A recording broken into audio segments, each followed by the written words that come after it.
show can be a little gay, but if you're not, that's okay. You can listen and have fun either way. Xena, Star Wars, Doctor Who, guests and music and reviews, Game of Thrones, Winona too. We promise there's something for you. She nerds out. We're girls that like dirty things. Dirty things. Hi, and welcome to the She Nerds Out podcast. I'm Anne. I'm Wendy. And this is Tara.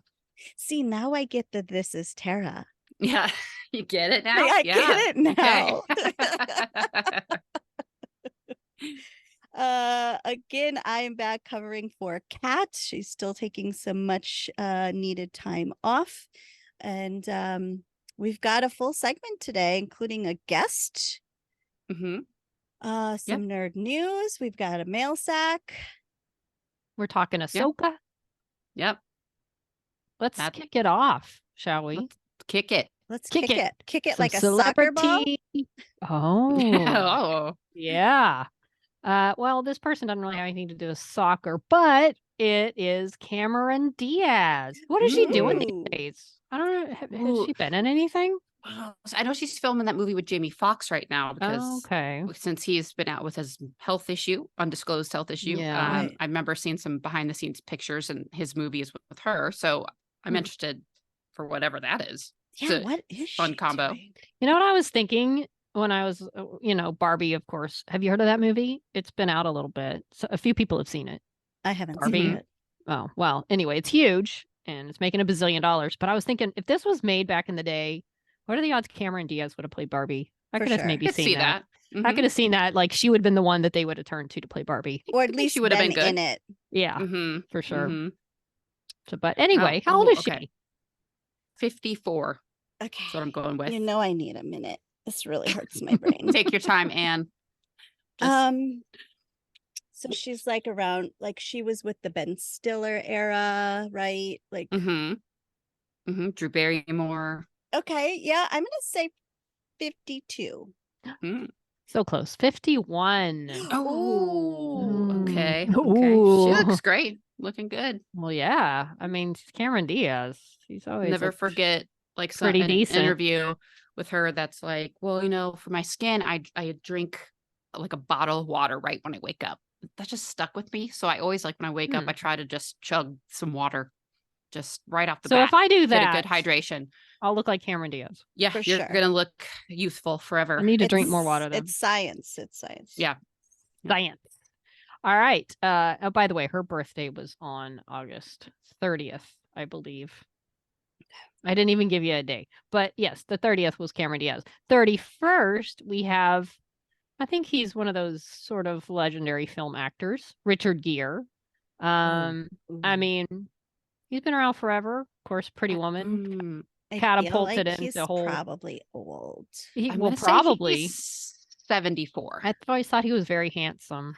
He's very handsome, I think. Mm-hmm. But he's always kind of looked aged.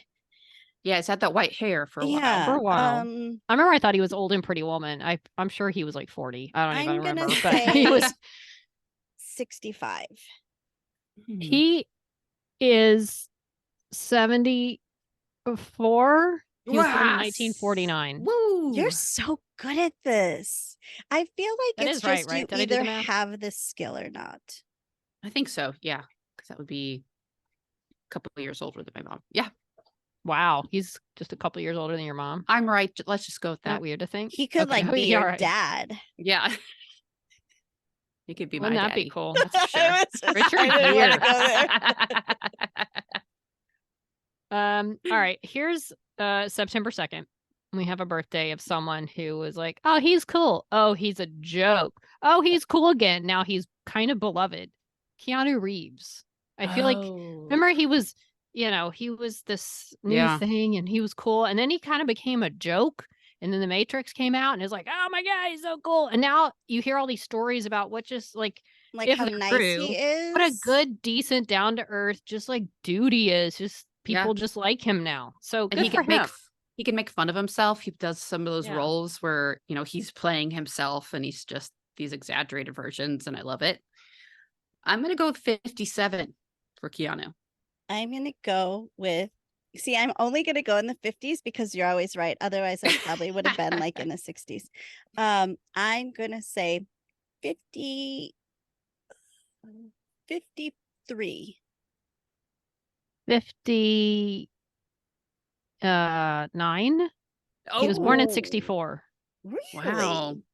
Okay. I have a Keanu So- Reeves story. Oh, Please what's do that? tell. Okay. So I was going with my family to the Long Beach Aquarium, and my kids were little, like, I don't know, maybe 2 and 3. And it just so happened we chose to go to the Long Beach Aquarium while the Long Beach Grand Prix was also like just about ready Oh, to no. start. We had no idea. And so the whole raceway was all set up because you have to like cross over the raceway to get to the aquarium because it goes right past. Sounds safe. Yeah, it was super. Well, they have like this whole scaffolding that goes up and over. So Oh, we were cool. going up and over with our stroller, and this guy walks by and he's like passing us, and he kind of looks over and he looks down into the stroller and he goes, "Cute baby." And it Uh-huh. was Keanu Reeves and Oh. Adrian Brody. Oh, wow. Okay. And so like as he walks by, I'm like, "What, who, that was really nice." And then I'm like, oh my God, that was Keanu Reeves. So then I tried to like, I'm a real wimp when it comes to taking celebrities photos because I don't want to invade their privacy, but I also am like, I kind of want to get a photo still. So I try to do it like cool, not cool. And I just end up getting the backs of their heads. Oh. So I have That this is subtle. whole series of the backs of celebrities' heads because like after it kept happening, I was like, I'm not gonna try to get a good shot anymore. I'm only gonna try to get the back of their head. But That works. so we went to the Long Beach Aquarium like, I don't know, a couple months ago, and I was telling my daughter, who's now 14. Yeah, 14. And I was like, "Oh, when we went here when you were a baby, da da da." I'm like, "Keanu Reeves said cute baby about you." And she goes, "Who's Keanu Reeves?" Oh no. Oh. And I'm like, "The Matrix?" And she's just looking at me. And then my wife goes, "John Wick." Oh, okay. Got to update those references. I know, right? yeah. I was like, Yeah. how do you not know who Keanu Reeves is? Yeah, and look at him. He's totally like reinvented a franchise, himself with this franchise, John Wick, where, spoiler alert, if you haven't seen it, I watched the first one and I was crushed when the dog, his dog, the his dog. Well, beloved that's dog the was killed. motivation for his whole thing, Yeah, right? that's the thing. That's a great thing about these movies. The whole rest of essentially everything he's doing, he's avenging his dog. So, because they fucked with the wrong dog, Yeah, for sure.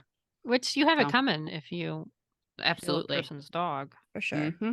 I've never seen a John Wick, but I feel like I should They're probably pretty watch one. fun, like Oh fun yeah, action I mean movies. this last one had great reviews. John Wick Yeah. 4. I think Is the it one that last just- couple have, yeah. Yeah, I mean I think they're all really good. I just And never I believe watched one. John Wick 4 is the one that Shamir Anderson from Winona Earp is in. Oh. There we go. There you go. Well, I circle. should check one of those out at some point. Yeah, but spoiler Yeah. alert, the dog dies one day, so just Well, be prepared. No. But the I whole found movie is out- to avenge the dog, so But Yeah. I found out while watching another movie this week where I thought the dog might die. I had to go to the website. If you're not familiar, there's a website called doesthedogdie.com. So you go there and you could look up basically any movie or TV show and see if the dog dies before, if you're a little worried and you're triggered by that sort of thing, like I am. However, I realized if you scroll down, there's like a whole bunch of things. There's like, does a horse die? Is there like any kind of like animal suffering? They have, are there bugs? That's for me because Oh, they do have cannot Are watch There anything. Bugs? It's just further down. There's all these things that it's like yes, no, and they'll list. So, and if it has bugs, or the dog, anything happens, there's a notes column where it says like where in the movie or what kind of stuff it is. Like, go to the bathroom at this time and Yep. you'll be fine. And the few I checked where I like knew or one thing or the other is pretty accurate. Like it had everything in there. So there's all sorts of things that like you might be sensitive to, like are there spiders is separate from are there bugs, like specific Gotcha. things. Are there snakes? Are there there's just a whole list if you scroll down. So it's very informative. But yeah, if you need that sort of thing like I do, because there are shows that I won't watch if I think that there are certain bugs in them. So I won't watch a show if a dog dies. I mean, unless like John Wick, okay, I get it going in, but like if it's one of those, oh, the true life of what a dog means and when the dog dies and how, learning to accept that. No, no, like I can't Marley do and it. Me or A Right, Dog's never. Purpose. Nope, Like, never. I Not get doing it. I Not watch a doing lot it. of like murdery shows and I get so panicked because I'm like, I can watch people get shot and murdered all day long on these shows. But as soon as there's like a dog or a cat enters the scene, I'm like, please don't touch that dog. Please just run away. Just go. Yeah. I really wish I had gone to that site before I went and saw Guardians of the Galaxy 3. Probably could have saved me a lot of, I think every one of them would have been checked off as yes. Guys, I had no idea going into Guardians of the Galaxy. Me either. I saw had it read opening nothing night. about it and I almost left. Me too. I've I was never so done upset. that to a movie before. I was so upset. And Wendy saw it later when she had been warned extensively. Tara warned me and I wasn't going to see it. And I couldn't stop thinking about it. And I think my thinking about it was almost worse. Like, I just need to see it. And I love Guardians. I wanted to see it anyway. I was looking forward to it. But I watched whatever video online I could. I saw pictures. I went in with my walls very high. And I got through it okay. But I mean, later, Tara and I were at her house talking about it and just crying. Like, I cried more after than during. I was like out loud saying, oh my God, Yeah. to nobody. I'm like with my family, but I'm like, that cry where your throat hurts really bad. Like, yes, I was almost doing feels that like you're gonna and I was, and I was nauseous. sobbing and I just was like saying, oh my God, when is this gonna stop? Like, how bad is this gonna get? And I just like looked around to everybody else, like, is nobody else distraught by this? And I couldn't really tell. And then at one point I was like covering my eyes and plugging my ears and I'm just like, I might need to just leave. Like, I don't know if I can stay here. Yeah, I had to look down and away. I had to like zone out. I could not. And it was a full packed theater. So it would have been really obvious if I got out and left, but I was so upset. And so same, I could not even, I didn't want to hear anything. It was making me nauseated. Yeah, like they look so real too. Like, I just feel like those are real. Anyway, we've well, I will gone say over it. Twitter's normally a cesspool of like making fun of people with that reaction. But when I would, especially before I'd seen it, when I was just looking for people's reaction, no, Twitter was like right on board. They're like, I sobbed. I couldn't deal with it. I can't stop thinking of the animals. I can't, like, they were tormented by, especially I think people that went in not knowing what was coming were just so blindsided by it. I was very fully warned. And I watched it twice. Like, I watched it again on streaming and I mean, it's still sad, but like, I had never even thought about his backstory. Like, and then to find out it was that horrible. And his eyes. Yeah. I know. The little raccoon. And then the baby raccoon. Oh no. Oh And his little friends with the mechanical with the arms. voices. Yeah, Lore killed me. Lore killed me. Even when I watched it on streaming by myself in my room, I was getting, actually, when I watched it again, I was hugging my cats and I was like, I was crying. And then when he went back and the animals, like, to get them, spoiler, and I was like, get the animals, Rocket, just go get the animals. Everybody got it. Absolutely no one but Gidget and Mittens. But Ugh. I do really like the movie and I love Guardians all the way around. So it was just, and PETA came out and like loved it. They're like, this is the best anti-animal testing movie we've seen. And that's the thing, because it is like, yes, they're fake and yes, they do look real in there, but like you just know that this is happening somewhere out there. That's like, ugh.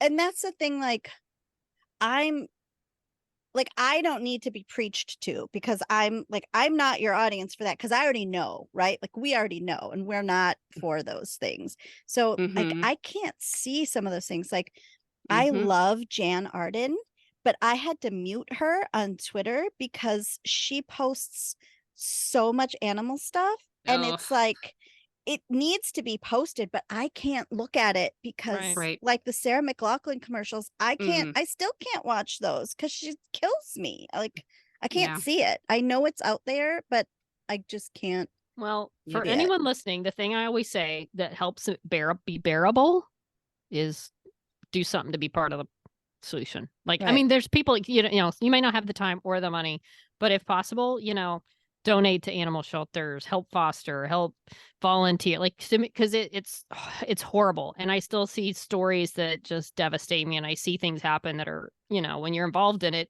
it's not always pretty when you're an animal rescue at all. And, but just knowing that you're helping in some little way, it at least helps make it a little more bearable to know that you're part of the Yeah. solution. But This is you know, true. if you have the time or the money or the ability, not everybody does, but it does help. Yeah. I have but- no idea how we got on animal cruelty. Don't. Does the It's- dog die? does Does the dog Okay, die? we'll John just Wick. go You know back what to that other- and You know check it what out. other- Here's another question, Anne, that will lead to a topic you'd like to speak about. Are there monsters? Is there a Yes. website, Are There Monsters in Loch Ness? Speaking of Mm. monsters, today, monster hunters are conducting the largest search of Loch Ness in more than 50 years, according to this Ah. headline by NPR. Wow. Looking Do you- for Nessie. I'm so excited Yes. about this. Also, I just finished Deadlock. Is that Mm. what it was called? Yep. And Deadlock. then like the boat at Nessie, and then I read this, Mhm. and I was like, "Oh my god, it's all tying together." We need a Uh, Deadlock Ness monster spinoff, like Deadlock Ness. Oh, Oh, maybe. yeah. Season But I'll 2. just read a little bit here from this NPR article. It says researchers and monster hunters are gathering in the United Kingdom's Scottish Highlands this weekend to look for Oh, the eternally elusive Loch Ness Monster, the biggest search for the legendary beast in more than 50 years. Somewhere beneath the shimmering, not simmering, that would be weird, surface of Loch Ness lies Nessie, the legendary sea beast whose reputation spans nearly 1,500 years. At least that's what monster hunters and Nessie enthusiasts from around the world hope to prove Saturday and Sunday. The Loch Ness Center and the research group Loch Ness Exploration are asking all What? aspiring monster hunters to join in on the biggest search since 1972. mm, If we were there, we could be helping to look right now. You I would can look. absolutely do There's a that. live stream. You can look at the live cameras in case Nessie just happens to swim by. yeah. And Her Loch head out of the Ness water. is like real far north, like way at the tippy top. You know, it's real.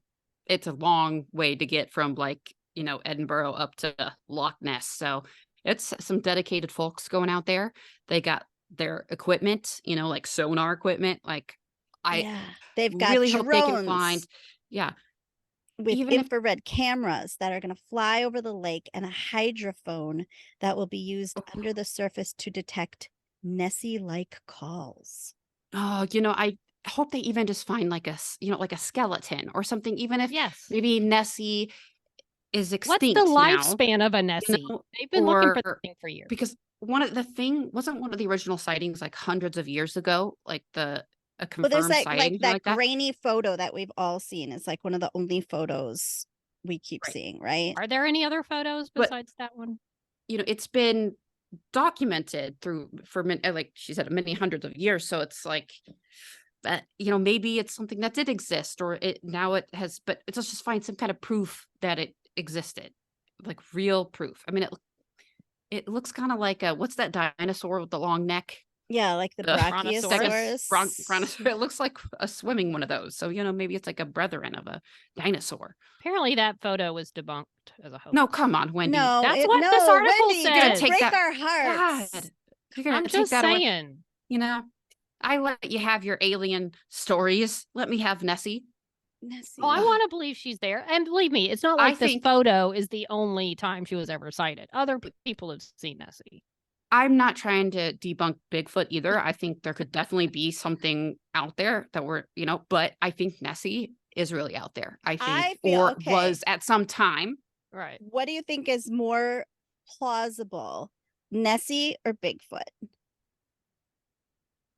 Nessie, I think Me either too. one, honestly. because Why- it's so deep and it's Yeah, there's more so places to like hide. there's more. There could absolutely be something that we can't even get to, or so, you know, just depths that we haven't explored yet. Right, because waters are like unexplored. Right. Exactly. Mm-hmm. So we don't know, or I don't. Who knows? I wonder how many I'm very things, intrigued by this. How many I was- things that we just accept now as like a specific animal or fish or whatever. I wonder before science found it, it's like, oh, here's what this is. Like, were there mysteries surrounding like the whale before they Yeah. actually knew what a whale was? Right, where Or, people like, were like, guys, I was just fishing and Yeah. I saw this massive thing in the water, and people were like, you be crazy. mhm. Mhm. Yeah, And then it was true. definitely. I don't know. I'm very I'm hopeful. excited. And I when- love that when I it's went just last like year- it's like it's not doing any harm if it's real, right? Like we haven't Right. heard of it like terrorizing towns, and but then there's the part of me that's like, if they do find it, like people are horrible. It's like, will they try Yeah. to like Mhm. research it and like get samples from it and like do whatever stupid shit? But I don't And know. that's what worries me about the group, the size of the groups that are going, because there's so many people going. What if some of these amateurs come It's like- across something? They're going to screw Yeah. it all up, or just take something. Are they vetting these people as far as, I don't think you so. know, if you find something, where do you go with it? What you have to turn it in, or be, so you just aren't an asshole, and you actually, again, leave it alone if it is alive and out there, or you give the information to the right people and they'll try to sell it on the black market, something like that. I would have loved to go and visit when I was there last year, but it was just so far north that it would have been a whole other trip. So I don't but know. like- I I just think hope of they- all the great merch that's up there. the Oh, Nessie there's merch. a picture of merch. I would love to go get Nessie merch. we should totally can't get get Nessie. Nessie merch. Well, if Nessie wants to be found, I hope that she's found by the right people. Or even And if let's they stop just calling find her like a monster. yeah, or like more, or at least more evidence that she could possibly exist. or Mhm. had existed, Yeah. something. Something. I mean, just- how could there just be one though? So Yeah. I don't right. know. I need to look into it more. But the idea that like it's really hard to explore like cold, deep, dark waters. Mhm. How deep Um, is it? How deep are locks? Some not an can be ocean. extremely Are they no, pretty but deep? some of those locks are like, you can't send anything down there. There's some of the they can be Mm. some of the deepest trenches in the world. Their depth. And is it It can murky? drop off very fast. Yeah, Like bad visibility? certainly not clear. But it's going to be, especially down that far. There's Its deepest point is No light. 230 meters. 230. Okay, for Loch Ness. Mm-hmm. Hmm. 20. So I think of like no. Lake Tahoe. I think gets real deep, to the point where they know that there's like many dead bodies down there. They just can't get down there to really get them. Things don't even have to be deep. I like watch this TikTok channel where people find missing people based on their like sunken cars. And it's just this volunteer group that goes to try to find Mhm. missing people with their equipment. And they find cars all the time in water that's like not that deep. And people just have been walking past these accidents and had no clue, like there's Mhm. a car with a body in it. Yeah. Like that one they found on Google Maps that somebody just saw from the sky, Yeah. that's right behind somebody's house and had been there for years and years. Yeah, crazy. Technology. All right. Nessie, we Well, go believe. Nessie. Yep. Only be Hashtag found Nessie if is- you want to be found, Nessie. Mm-hmm. Yeah. Yeah. Emily Andrus had a tweet today and it said, lock, who's there? Not her. Oh, Emily. Nice. No, that was a good one. All right. Well Well, we're done. going to shift gears here to Snop Sports. Sports. Because we talk with Noe, our friend, and friend of the Snop, in and out of the Snop. And we're going to talk to her about her trip to Australia to see the Women's World Cup. She knows a thing So or here we two go. about soccer. She does. I trust her. Welcome to the pod, our dear friend of Snop, and friend out of Snop, Noe, who just recently returned from the Women's World Cup in Australia. How long were you there, Noe? Oh man, from August 6th through the 21st. Oh, so So- nice long trip. Oh. And Actually, left LA on the 4th, arrived on the 6th. So you lose that day. So how was your experience? You know what? Regardless of soccer, how was it overall? Yeah, the Aussie, it was my second time to Australia. It was exactly 10 years ago that I went. And the Australians are just a beautiful people. I tell you. Even if we just throw soccer in from the time you step off the plane, you knew that there was a World Cup happening. In the airport, everywhere, down the streets. I didn't get to make it to New Zealand, which I'm pretty bummed about. I'd love to do New Zealand one day. But we just stayed in Australia, multiple cities, and just beautiful city, very clean. I love the fact that, I love the exchange rate, first of all. That was totally different. But I love that when you go into a place and you go to buy something, that's the price. There's no, everything you buy is, do you want to add a tip to it? There's no tax added to it. There's no hidden fees to anything. It is just like, boom, there it is. You pay for it, you're done, you're out. Yeah, it was the same way in the UK. I was like, what? There's no tax? And they're like, no, it's just, that is what it is. I was like, oh, okay. Yeah, no tips. That was the really nice thing. You knew what you were paying right then and there. Done. So was it easy to overspend? All that? Knowing the exchange rate, I mean, it's basically, 65-ish% of what you're paying. So unlike Anne, you had the flip side on going to the UK, but you tend to buy a few more things. How many sunglasses did I already have that let's buy another pair of sunnies, or I need this other watch. It's you do tend to spend a little more. I saw a picture. How many new soccer kits did you come home with? Okay, so I only had a few. Nicole, I think, ended up with 5 here, plus our good friend Alex helped us acquire Canadian jerseys. So Nicole's going home with 6 brand new jerseys. Whoa. So, yeah, it actually, when you can see that exchange rate, you're like, oh, I can get, more than I normally would. So we definitely had to buy some extra luggage, all of us. Actually, she didn't, because she already had a suitcase bag, extra duffel bag. But our other friend Christina, we definitely had to buy more suitcases. Wow. And that was just to bring the snacks back. So. Oh, and how many games did you go to? 6. Whoa. 6 games. Wow. So that's kind of the thing going in, right? It's like, you always want your team to go to the end, but you have to go in under the assumption, like, you have to be okay with them not going to the end. And and for all of us, it's like, I want good soccer. I want good football. Right. So that's what was really great. We had that for the entire tournament, 6 games. I mean, literally got off the plane, and because the US didn't win the pool, if they had, we would have had a game in Sydney when I landed, but nope. I got off the plane, dropped my stuff at the hotel, went back to the airport, and flew to Melbourne for the night. So unfortunately, I mean, it was it was their best game they played, but we did see them lose in Melbourne. New fan of the Sweden keeper. Yeah. Like, I mean, first thing I said was, Hope Solo vibes, totally. Totally. One brunette, right? That's the one brunette. Oh yeah. So the only one on the team. So watch that game. That afternoon was amazing, because Nick didn't get in for another week, but Christina had gotten us tickets to the American Outlaws party. So we literally landed, went to the hotel, dropped our stuff, went to the Outlaws party. All the parents were there from the players, children. Oh. So you had Crystal Dunn's son, Marcel, like, all their kids are running around. The parents are there.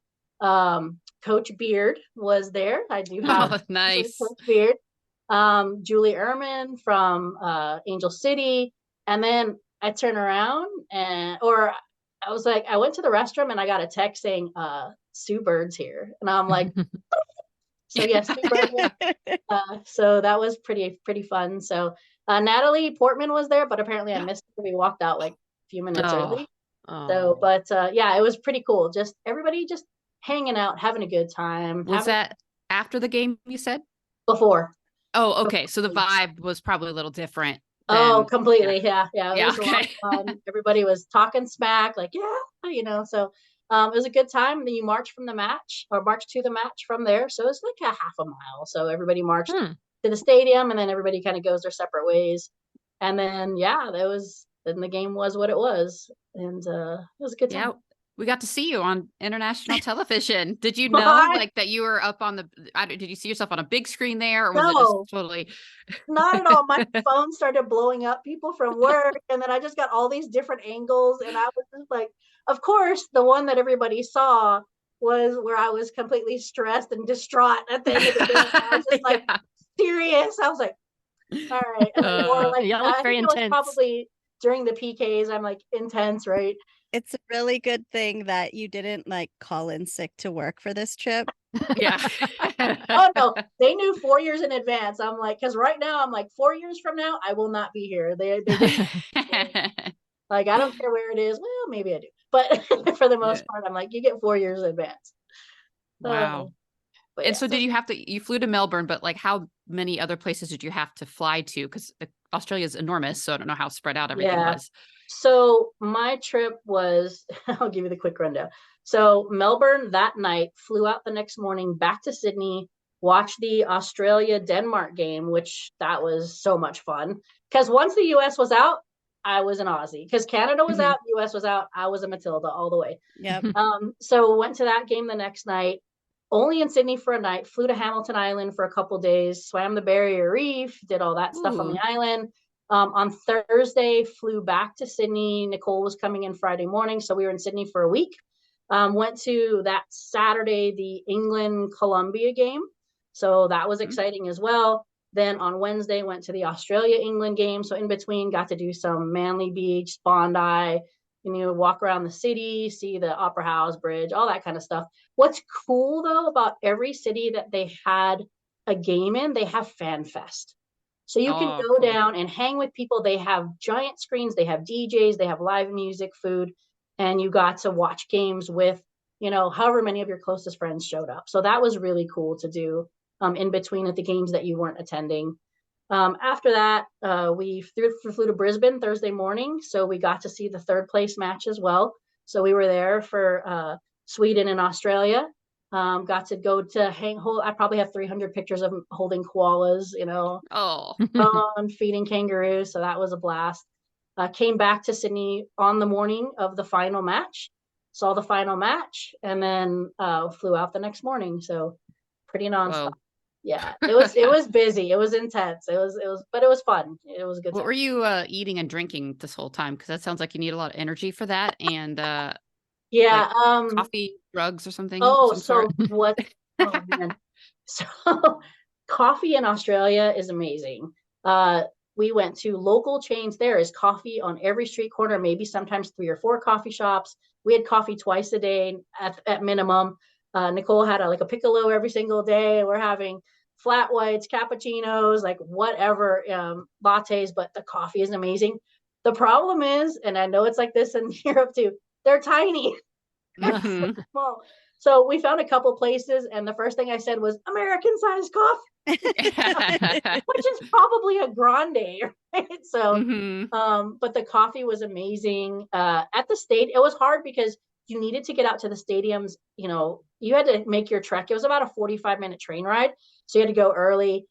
So we got on the train, went out there super early. We watched the Australia where it went into PKs. I mean, that game was intense. We watched that with probably 60,000 other people, which was super exciting. But when you get out there, there's not a lot of food options. So you have to eat, a really late lunch. So I ate a lot of fish and chips at the stadium, I can tell you, which was actually really good. There's a lot of really good, you go in and you have breakfast with your coffee, right? So you're having your some kind of Danish or pastry and lunch and those kinds of things. So lots of food options. Lots of cocktail options. It was really good. It was really good. Wow. So you said like when the US, because you didn't know where they were going to end up. Nope. As far as when it got to the 16. Yep. So did you have to make reservations kind of as you went for flights to different cities, or how much was pre-planned? How much did you have to kind of wing it depending on the teams you wanted to see? Or so we bought the beautiful thing about FIFA and these games, the tickets are anywhere from $30 to $40. The most expensive ticket, I think, for the final, I can't remember if that one was 88 or 120. Wow. If you were in category 1, there was 3 categories. So we went ahead and said, you know what, we're just going to buy the tickets for both options, for Melbourne and Sydney. So we did that, and then had hotel reservations for both. We made the flights right the night that we knew that they weren't going to be. Okay, so you had to just adjust Wow.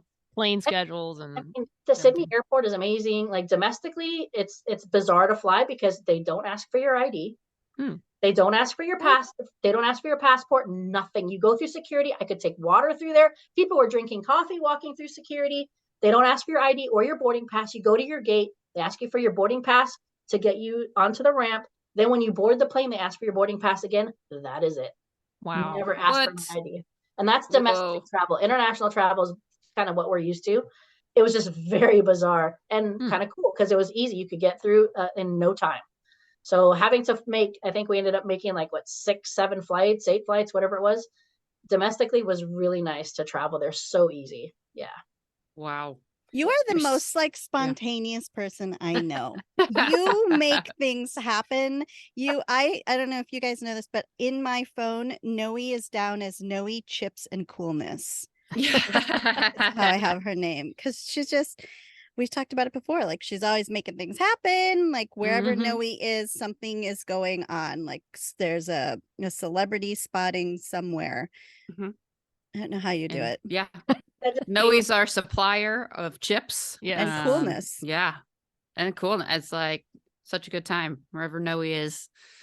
Yeah, it was fun. It was a good time. And I'm always down for a good time. It's just life's too short, and if you can do it, it's like, you want to go to Vegas right now? We'll do an up and back to Vegas. Let's go, because we've done plenty. That's great. Wow. Was it like going to a convention in the sense that like for this time you're over there, you're surrounded by other people who love soccer, and I mean, were there a lot of Americans there? Did you just end up hanging out with people supporting all different teams? Did you see like good representation from England or Spain or Good representation from all your top countries. It was the Colombian fans were so much fun. Headdresses, like the whole nine, chanting. We had people behind us. I mean, if your team was in it, there were people there. England had great representation. Sweden had great representation. So there were a lot of folks from all over the world, and it's just really cool for everybody to come together. There was no drama. There was no fighting. The last World Cup when we went to, there was no alcohol allowed. Here you can have alcohol, and everybody was fine. It was just, even afterwards, on one night in particular, the trains weren't running. Somebody vandalized one of the stations, so people were stuck on trains for a couple hours. And even through all of that, like, people were just like, okay, it is what it is. They weren't happy about it, but in America, you wouldn't see that. People would be getting mad. There might be some fights, but it was just like everybody came together for love of the game. Even when your team lost, you picked another one. You were sad for the country. It seemed like everybody kind of gravitated towards the Matildas. Like they were a long shot, but it's just like, how could you just not love it? I mean, it was amazing. You couldn't find a Matildas jersey anywhere. You couldn't find anything that actually said Matildas. You could find Australia stuff, even that wasn't readily available. But the coolest thing, I think, and I have a lot of issues with FIFA, but the coolest thing I think they did was they had available to start like representation for merchandise for all of the countries that they had, and they had them everywhere. So it lasted a little longer. They had more options this year. They took away some options from previous, but the Australia and New Zealand did an amazing job as host countries. I'd never seen just the flags, and just knowing from the time I got off the plane, even till the time I left, there was merch in the airports, just all along every street that you went. There were banners, flags, just everything. And you knew what was happening. People's on the side of buildings, people's images and faces. And it was just very cool. Very cool. Yeah. And so I have to ask, Noe, you got me into going to the Angel City FC games here in Los Angeles, and it's so much fun. And when you go there, it really is kind of like a mini convention. There is a large queer representation there as well. They're very welcoming. How did you find that representation when you were over there? It was there, and it was beautiful. Yeah. Everybody was welcome. I don't know if you guys have kept up with kind of what was going on with FIFA didn't allow the rainbow captain armbands. So they said you absolutely cannot wear them for the matches. So Ali Riley painted her nails rainbow colors. And there was one particular match where she was crying, and she was on camera, and you could see it. There's a whole story behind that and what that one act did for a particular person that was struggling. She's told that story a couple times, but representation, I mean, it is out proud, loud, everywhere. And it was really, really cool. Like nobody hid anything. It was very nice. Everybody was welcoming. They're saying that that's the reason the US lost, because we don't have enough gays on the team. No. Well, you wouldn't know that from Twitter. It's because of the woke gays that we lost, apparently. Yeah.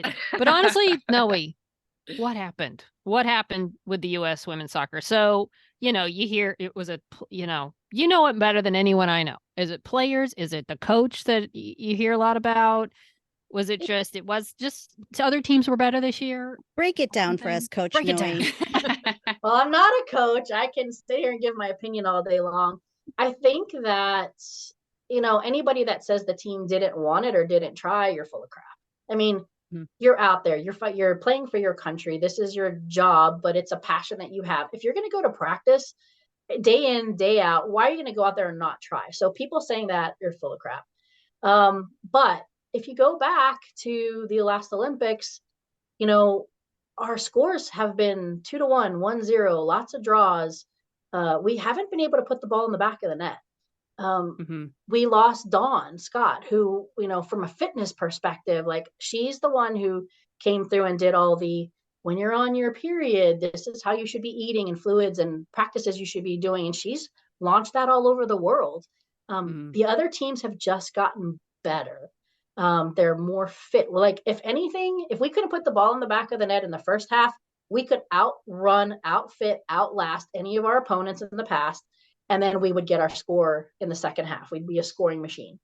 That just hasn't happened over the last 4 years. I'll tell you, we were all sitting there going, why isn't he subbing? Why isn't he subbing? Why do you have the talent and the depth of the roster that you have, and you're not going to put him in? You're not, whoa, I want to see how my team digs out. Well, they didn't dig out. Right. You need fresh legs. How do you put Lynn Williams on the bench? You putting Julie Ertz, who did an amazing, I'll defend Julie Ertz to the end of the day. But, you put her in a position that she doesn't normally play, pull her up, put Cook in there. That's why she was there. So there's a lot of that is being questioned. I question it. I don't know. I'm not a coach. I don't know what he was seeing. I don't know. Like Trinity Rodman was sick, while she was there, and she still played well. I don't know what was going on in the locker room, so it's hard for me to say, but I just think that other teams have gotten better. I think where the U.S. is significantly challenged is our development for youth all the way up. If you look at our U20s and U17s, we haven't been winning. We're not even close to winning those World Cups for those teams. Spain, they won the U17, the U20, and now the senior team. Spain, if they weren't, and I'm horrified by what they're going through right now. All the focus has been pulled away from their championship, and they should be celebrating. And you know what? Their team is set for the next 10 years based on the talent and what they've been winning in these other World Cups. But unfortunately, now we're dealing with, things we shouldn't be in this time, so. And a lot of those other countries too, like especially for the youth leagues and everything, like the other countries outside the US live and breathe soccer. They're born that's into football, that's your, all the resources are put into that. And here it's really just kind of starting to catch on a little more, but still not anywhere near the other countries. So not even close. Yeah, they're born into that, and they just live and breathe it. The women are playing with their older brothers, and everybody in the neighborhood. It's just what you do, from the time from birth. So yeah, I think we've definitely, we have the talent. Like that's not our problem. We just how to put it all together, just from a fitness standpoint, getting the right, what is our formation on the field, like, and being able to adjust. We didn't adjust. We didn't change anything. When you went into the locker room at half, you saw England, they changed their formation multiple times. Sweden changed. But we didn't. So I'm very curious to see what's going to happen over these next couple months, because we need a coach. Yeah, he already stepped down, Coach right? is gone. Wow. Yeah, and we have an Olympics in 11 months. So it's going to be interesting. We'll see what happens. Well, during that final, you talked a little bit about it already, the controversy with Spain and their president of their football association, and the kiss that happened. I mean, when did you kind of realize what was going on or hear about it, or at the time being at the game? Was there anything off or that you Well, noticed? At the time, you're so wrapped up in the excitement and the energy that's going on, and then we're watching England, go around and just feeling crushed and devastated for them, but you're Yeah. happy for Spain, so you're kind of wrapped up in all that, so you're not really paying attention to like each individual and what's going on. So we didn't really know much until it was done. So while we were there, we didn't see that. I mean, yes, you see him like hugging every person, like pretty touchy feely, but at the time, you don't really put the connection together. And then you're on the train coming back and it's like, whoa, what's going on? And then things just start to unravel. And then you're like consumed with everything. It's just like the whole coaching staff has resigned. Everybody except the head coach, who just got signed for $500,000 for his contract, who's good with the president. I mean, I'm sure you've seen it. He was in the box with, royalty from Spain, and he's grabbing his crotch, and it's like, really? Yeah, that was weird. So yeah, and I love they had on Twitter, that they had a comparison of when the men's team from Spain won, several years ago, and the women's team. The women, of course, he's there just grabbing all the women and hugging them, kissing them, and on the mouth and other places, hugging every single one of them. And then the men's team, they're doing very, professional handshakes and maybe a shoulder slap for the guys, and they all go, can you imagine if they were doing that with the men, no, not at all. It and was there's just there was even another photo of the coach where he had his hand on one of his other coach's boobs. I'm like, that's been shown a few times, but they're really going after the president. So it's all just, it's unfortunate is not even near strong enough word. It's just horrific what they're going through. Like, they should be celebrating instead of now having the essentially him resign. They are now have lawyered up and are pressing charges, essentially suing against her for saying that she lied and is now defaming him. And but it's him. So when they say Spain Soccer Federation, that's him, because he's the head, right? So FIFA suspended him for 90 days. That doesn't do anything, right? So the country, they need to do something, but he is the federation. So I don't know what their board or whoever makes those decisions, they need to jump in, and they're going to have to, because he's not going to fire himself. No. So and the one good thing is that like the world is on her side. I mean, 100%. It's like you can't look, and everyone is like, no, absolutely not. It's unacceptable. And didn't the whole team like say they will not return under the current administration? Yes, they did. They did. And so what's going to be interesting is what happens. So let's say they start preparing, like we're not sure I don't know where they are with the Olympic qualifications, but we don't know what happens as far as that goes. But with your U20s and your U17s being so strong, do they say, oh, this is my chance, or do they align with her? So it's going to be interesting how this unfolds. But that he needs to go. That whole federation needs to be fixed. It's just unfortunate. I do love the support across countries. I love that yesterday San Diego Wave and Orlando Pride had their wristbands on. They had signs. All the teams across the world that are playing are visibly and publicly during their games, after they're scoring goals, they're holding up her jersey that she was at the game, and all that kind of stuff. So there's just worldwide support, and it's nice to see. Unfortunate that it has to happen, though. That's cool. Well, it sounds like too they've been trying to pressure her to come out and make a statement that sort of downplays what he did, and she's not doing it. And they've put pressure on her family, friends, teammates to just come out and say, oh, it's okay, it wasn't a big deal, it was a misunderstanding, whatever, just to take pressure off of him and the circumstances. She's like, no, and she thanks the support of soccer and people around the world that support her, that she has the courage not to do that and just stay firm with her statements. Good for her, because that's going to be really hard to do. Oh yeah. And you wonder why millions of people saw this, and they're saying, oh no, it didn't happen, and you wonder why people don't come forward. Right. Right. People and then they're going to get sued. Right. We all saw this, but you're going to sue her. Oh, You're going to try to gaslight everybody into being like, no, that's not what happened. Right. That's not what you saw. Aliens or you wanted it. You did want it, it's not a problem. So, wow. Okay, no, so what was your favorite part? Oh man, it is really hard to nail something down just because every game had something different to offer. Just the people. I mean, we're sitting at breakfast, and who walks up? Danny Chastain. I'm like, come on, we're walking down. And she comes over, takes a picture, and she posts it on her Instagram. Like, Oh, of course she does. Yeah, but that only happens to you, Noe. Yeah, That only Noe. happens to you. like you walk down, you can walk to the set, you can see Carly, ripping the US. You Yeah. can see them film, but I think just the beauty of the country and the people, just being able to go to see some really good soccer. The Sweden team was staying in our hotel in Brisbane, so that didn't Oh, hurt. So we got to nice. watch them walk out for their match. It's just a lot of stuff, but I think, just getting to travel the world to beautiful places with friends. I mean, and we've done this a couple times now, and it's just, we're already like, all right, when do we go? We want to go see some Chelsea games. Like, let's go see Manchester. Like, we want to go over there and just go hit a bunch of soccer. But it's just the trip, being able to do that was just great. I can't really nail down one thing. I think it's just the trip in itself was fantastic. Coming back with Awesome. crud, not so much, but Yeah. Yeah, and I'll I got the suffer crud. through it. It's fine. But it's not stopping you. You're going to the Angel City FC game right now. You're I leaving, am right? leaving in 4 minutes. Yes. All right. Be cheering them on, and their race. We got 6 games left. Nice. They're racing. We're not in a good spot, but Yeah. gonna cheer them on. So They're playing a good team today, right? The OL Reign, well, is that right?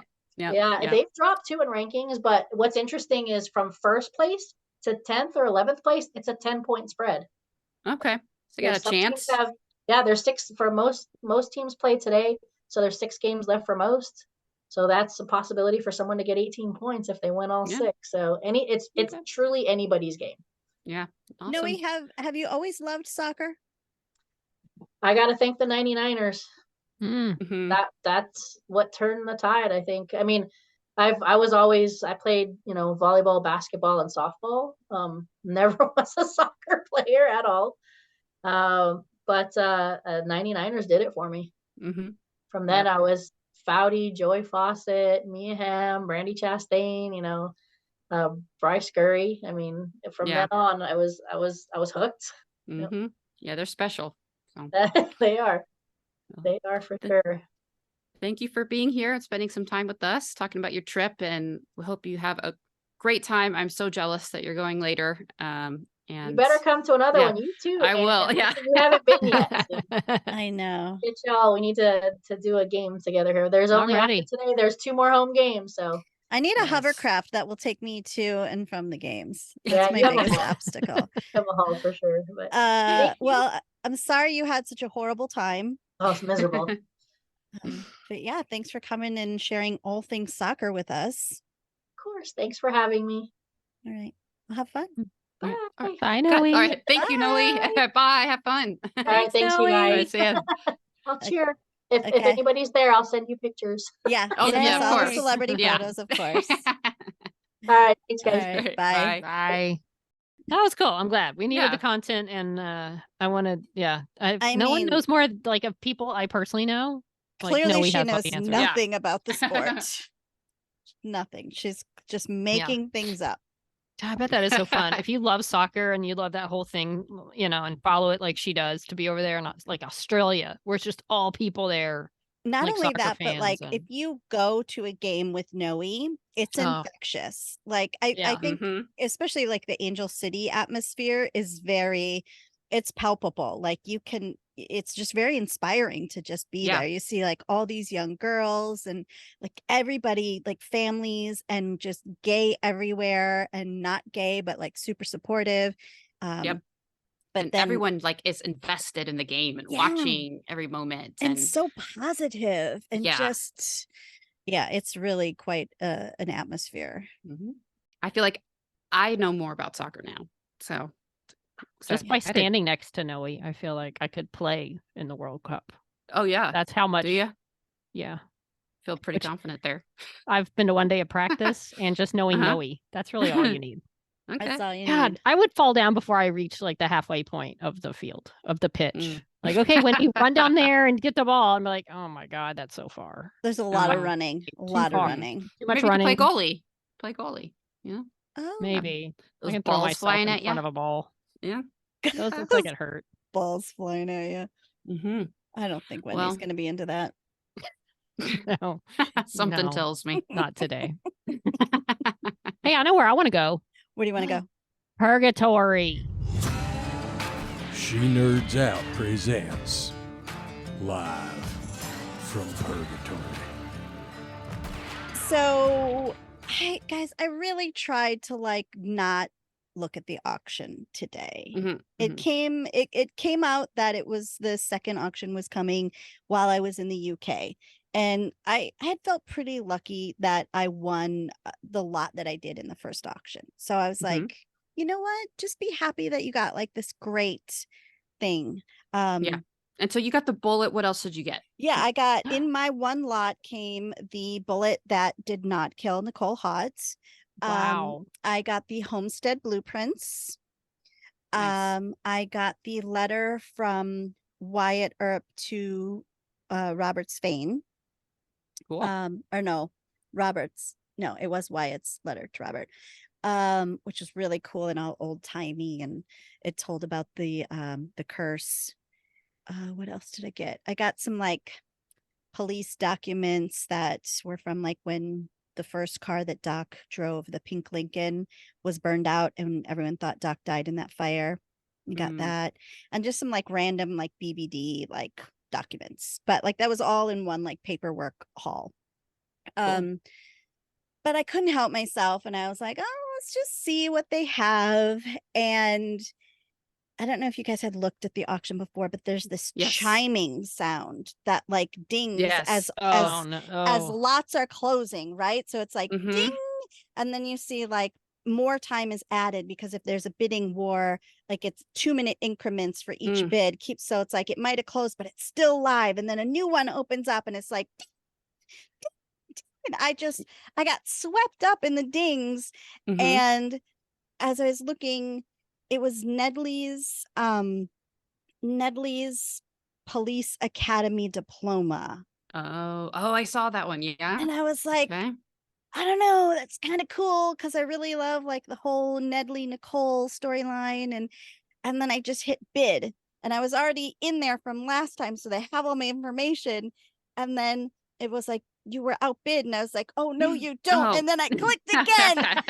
and then I was like, oh shit, did I really want that? And then it was like 1 minute left. And I was like, Oh. it's okay if somebody outbids me. I'm fine with it. Like, please outbid me. And then I ended up winning. So Oh, wow. it's like and then I closed it. I was like, you can't be trusted. You have no business being here this time. So yeah, so I had to get out of there. Oh, So man, that's the all you got dings on this one? are, Yeah, but Yeah. I was successful in convincing some of my other friends to get things they didn't really need. So I felt good about that. I really thought about getting the one of Doc's jackets, his flannel, like the flannel jacket shirt type of Mhm. things that was blue. It was so cool. And I thought, maybe, I don't know. But There I was a didn't even- lot of Doc's flannels that were like just Yeah. really good flannels, like Right. this one after another, and they were only like $35 for a while. And I was like, that's what I convinced the other cat. I was like, Cat, there's some really good Doc flannels that have your name written all over them. And Yeah. so but Oh, man. So Were cool. the prices? So is that Were the prices kind of going like were items going for the same amount as the first auction, or do you think, or was it like, oh, everybody bought stuff in the first auction? They're like, oh, I don't know how much I can spend this time, or it was an interesting assortment of things this time because it was a lot of clothes that weren't necessarily worn in episodes, but were maybe worn in photo shoots for photos that were in episodes. So like a sweater that Nicole wore in an engagement photo that we saw like in a frame in a scene was auctioned off, but like she never really wore that we saw on the show. And another thing I noticed this time around were a lot of liquor bottles, which were pretty cool. So I would have loved to have had the banana liqueur bottle, but it was already like, I want to say like $230 or something. wow. I was like, no thanks. Because you have to remember that there's still an additional 20% whatever you pay, there's an additional 20% added onto it. Plus it's international shipping from Canada. So depending like if it's a large item or what have you, there's going to be some hidden stuff associated with it. Yeah, there was some stuff in the first one from Shorty's that I really wanted until I read all of that it would have been like a dartboard, I think I was thinking about getting, and just the weight of it, and then plus the fees on top. I was like, nah. Yeah. I mean, So but like, that's like what you have to figure out is like people got the couch and people got like the Pussy Willow sign was enormous. So it's like, I can't imagine how much some of that stuff costs. And so are there any more after this one? Was that it? Or do you think they're going to I don't know. It do says some it more? was the last one, but who knows? Okay. Yeah. So I can't remember after the first one, was it known that there was going to be this second one at some point, or was this, because I don't remember seeing anything about the second one. I knew because I had some like insider information, but I didn't know when. So I was surprised because I just saw it in my Twitter feed when I was in Manchester. But I knew they had a lot of stuff left. So we'll see. We'll see how they do after this one. I mean, it's exciting. It's the way the auction is done is very enticing with the dinging and like things closing in front of you. It's really easy to get swept up in it, but it is exciting too because like people are so freaking excited about it. But there was like another Peacemaker because they just have so many multiples of things, and there's another like rubber Peacemaker, and that was already at like $2,300. Yikes! Wow. And it's not like there's already like 4 out there that people bought in the last auction, but people don't care. Like they're going to get the Peacemaker. Wow. That'd be pretty sweet though. That's of all the things to get, that's a good one. If the bulletproof vest would have been in there, I would have really had a hard time because I don't know. So that's still out there maybe. Yeah. Right? I don't know where it is. Yeah. Maybe they are holding it back for the third one. Maybe. Who knows? Maybe it's in a museum. I don't know. Yeah. That's true. But wow. Well, congrats. I'm sure Emily and the cast, they must have kept some things, right? Yeah. Or they held a few things back. I don't know. You never know. Wow. I looked at the site. I wish you could see. They don't show the amounts that the items went for. I was wanting to see like from highest to low, like what went for the most. No, I think it will in the final. It will?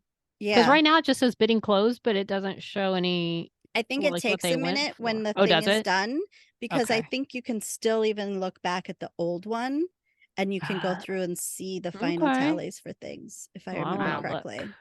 I want to see what went for the most.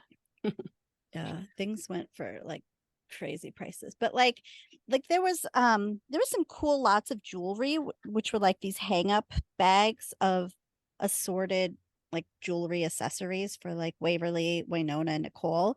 And that was kind of cool because those were, I mean, I don't know what they closed out at, but when I was looking at them, they were only like $100, but like there was a bunch of different jewelry in there. But again, it was probably not like jewelry that they wore. Otherwise, they would have separated that out and made a big deal out of it. Wow. So, well, I hope we're going to put the diploma. I don't know. I don't even know where I'm going to put some of the stuff I already. I did take I did take the blueprints and the letter and the files to Manchester with me, and they had like another pop-up ERP museum at this convention. They did that at the one in Buffalo, and people brought their stuff, and then it was open for like 2 hours, and people there was a line going out the door for people to come in and look at everybody's auction stuff. So that was kind of cool. Nice. So you put it on loan to the museum? Yeah, I stayed with my items, and I lost my voice because I have the blueprints, and everybody kept asking me where the second floor was. And I just very passionately debated and showed them that the blueprints that I have from the 1800s specifically say that the roof is strong enough to support an addition of a second floor. Oh, interesting. So I'm how detailed. Look, they had planned on they were like, look, you can add a second floor at some point in time. So I literally like had to drink tea and honey at the end of that because I had talked about it so much. when I see all these props coming out and how detailed they all are, it just blows my mind. Like to be that person that gets to make all that stuff and make the 1800s map of shorties that has that little detail on it, So cool. It must be a really fun job. And print out Nedley's diploma from the police academy. Yeah. Awesome. So. All right. Well, let's jump into the sack, y'all. Ooh, we got a mail sack. Got a mail sack. I'm going to go ahead and go first. I got one from Hildy. Hildy did not give us a subject, so it's very mysterious. Hildy says, I'm so sorry to hear about your loss, Kat. Lots of love your way. And I have also been watching The Lost Flowers of Alice Hart. It's a heavy, full of symbolism watch, but good. And the woman playing Alice is Lexa from the 100. Maybe some of your listeners have seen her on that show. Winky face, because I was a pretty popular one. The Last Stop is such a good book by Casey McQuiston, the author behind Red, White, and Royal Blue. I love it. So that's the time travel subway lesbian one, right? Yep. Okay, cool. I think I'm gonna have to get that one. All right. Hildy continues. Make a movie. She also has a book called I Kissed Sarah Wheeler. It's a fun rom-com read. Interesting. Yeah. I still think we need to do a snot book club. This is me talking, Tara. That's, it's a lot to read a book, isn't it? Boy. Okay. I've started reading. Oh. So perhaps we can start a book club. What are you reading? Dare I ask? It's very intellectual. It's called The Courtship of Han and Leia. That may not be what it's called, but it's whatever the book that came out a couple of years ago about Han and Leia tying the knot. Nice. Kat and I were going to read it and have a book club, and neither one of us did. Well, Hildy continues. We have been watching Only Murders in the Building, season 3, and it's very good. I really think you should watch the first 2 seasons, Wendy. It's an excellent show and would not miss out on the main cast getting to know each other and the awesome dynamic they build in the first season. Keep on nerding. I'll be listening. Love, Hildy. Hildy, once again, has sent some very offensive pictures of the wilderness that is her backyard. And it's a beautiful lake and some mountains, a rainbow, lots of green. So this is obviously not in the winter time. Hildy at the bottom says, we went rowing on the same lake I walked on some months ago. That was all frozen over from the other beautiful pictures, snow covered lake, she said. So it's just wonderful. There's a little dinghy boat that you can, I guess, go out there if you'd like. And it looks beautiful. So thank you, Hildy. There could be a Loch Ness Monster in there. I think there could absolutely, the Nessie could have escaped. Maybe there's like a tunnel, that goes out to sea. And yeah. I believe it. Wendy, you haven't watched Murders in the Building yet? No. Have you, Tara? Yeah, I've seen the first 2 seasons and the first couple episodes of season 3. I haven't started season 3 yet because I'm waiting for my wife, but it's good. It's funny. Especially because of the podcasting angle. Like that cracks me up. Yeah. Yeah, that it is pretty funny. Because so much it's so true and familiar. Yeah, it's relatable. Like, very relatable. Say this for the podcast. No, I need to at least season 3 because my girl Meryl's in it. But football season's almost here. My actual fictional TV time watching is going to get cut a little shorter because I watch all the football ball. It makes me happy. But I am watching a show right now that we'll get to later in the pod. But I have a piece of mail from Beck. Ooh. Are you ready, both of you? Beck right. Says, again, no subject. Everyone's being very secretive. Hey, nerds. Hey, Beck. Hurricane definitely sounds like a B-grade disaster movie that I would 100% watch and 100% love. Those kind of movies are my jam. Anything that involves natural disasters or some kind of modified animal is my chef's kiss, in my opinion. A modified animal? Oh, I guess like Sharknado, that kind of thing. Got it. How'd you like Guardians of the Galaxy 3 there, Beck? I don't think those kind of modified animals. Did you like those modified animals? That's dark. Look, if sci-fi doesn't have a movie called Hurricane coming out in the next, set in LA, set in the next years, well, I guess they can't start it for a while, but I fully expect to see that, and I'll be disappointed if we don't.